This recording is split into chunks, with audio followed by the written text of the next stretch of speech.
Suffit d'un briquet. Sur les milliers d'hectares de forêt partis en fumée cet été, certains ont été volontairement brûlés. Hier, par exemple, un homme de 22 ans a été condamné à 8 mois de prison avec sursis pour avoir sciemment déclenché un incendie le 12 août dernier dans les Ardennes. Au total, William Molinier, 26 personnes ont été interpellées depuis le début de l'été. Oui, 4 d'entre eux déjà condamnés, 6 autres placés en détention provisoire dans l'attente de leur procès. Alors il est difficile, nous dit-on Place Beauvau, de dresser un portrait robotype, mais tous ont un point commun, ils cochent les cases du parfait pyromane. Profil à ne pas confondre avec celui de l'incendiaire dont la motivation peut être au choix la dissimulation de preuves, la vengeance, le sabotage ou tout simplement l'arnaque à l'assurance.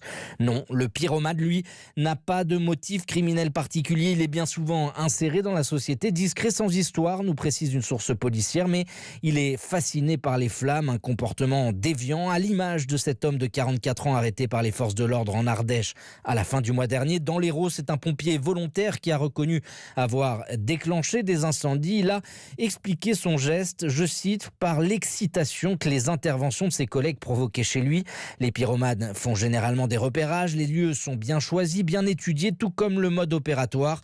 Au plus fort des incendies, plus de 300 gendarmes ont été mobilisés, notamment sur le volet prévention avec des rondes systématiques en lisière de forêt. William Molinier du service police-justice d'Europe 1. Alors pour